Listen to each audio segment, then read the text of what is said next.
The calendar glared from the kitchen wall, a mocking reminder. March 15th, a day of promises, now a prelude to terror.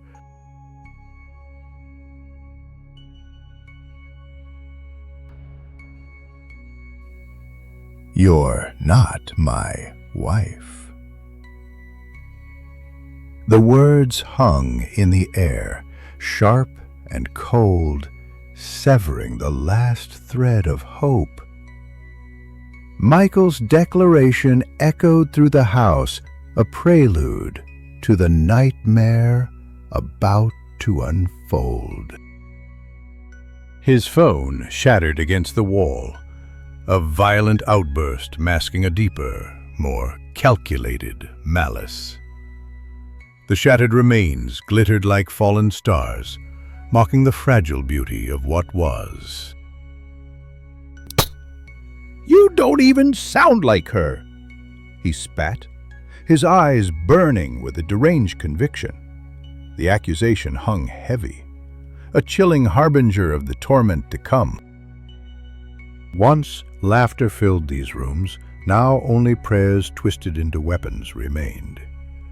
The memory of those happier times served only to deepen the despair. His faith had become a wall, a fortress built on scripture and steel, imprisoning them both. The warmth of their love had long since been replaced by the chilling wind of fanaticism. She had asked to leave, seeking a breath of fresh air, but his response was to bind her tighter. The descent into madness had begun. The seizures came like unwelcome guests, stealing her time and sanity. They were a darkness he seized upon. Doctors offered pills, Michael offered prayer and chains. The battle for her soul had begun, fought on a battlefield of her own body. He brought an exorcist, a man of God, armed with cruelty, 6 days of torment, masked as salvation. The exorcist left, but the true horror remained. Michael's smile was the prelude to a storm. Helpless, she pleaded for the police, but Michael had his own gods and his own enforcers. Justice was nowhere to be found. He stood in the doorway, a predator poised to strike. The distance between them was a chasm of fear. "Michael, please," she whispered, invoking the memories that bound them. Words, once love songs, now desperate pleas. He raised the bottle, a dark sacrament. The stench of alcohol filled the air, a prelude to destruction. The liquid poured, coating her skin like a shroud. Escape, once a promise, now an illusion. It is by the Spirit of God, His voice, a twisted prayer, sealed her fate. The words echoed in the suffocating room. The match struck, a tiny spark igniting an inferno. Sulfur filled the air, a symbol of damnation. A rag forced into her mouth, silencing her screams. The taste of vinegar and burnt paper. A final insult.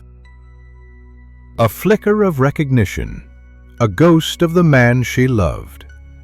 But the choice had been made. Not madness, but malice.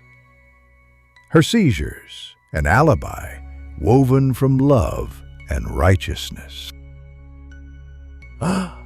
"It's all been you, hasn't it?" The unspoken question hung in the air, a chilling revelation.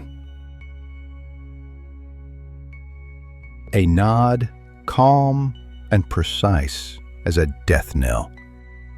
He let the match fall. Flame licked her sleeve, a harbinger of the inferno to come. Heat smashed into her, inside and out. The room roared, a symphony of destruction. Fabric curled, then blackened. Her hair caught. The smell of burnt popcorn filling her mouth. A final, grotesque taste. Light poured through the doorway, a strange holy illumination, a cruel mockery of salvation.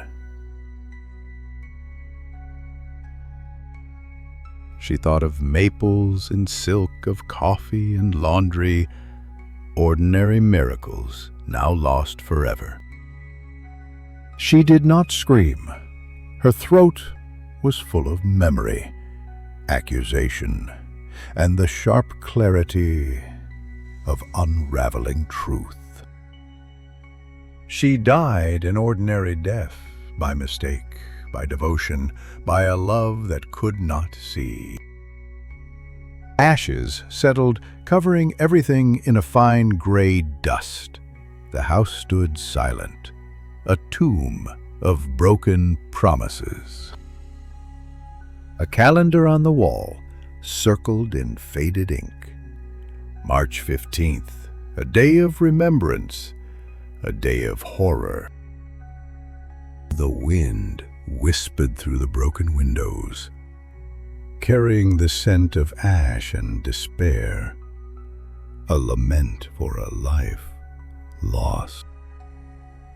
Her spirit lingered, a silent witness to the ruins of her life, a haunting reminder of the cruelty of love.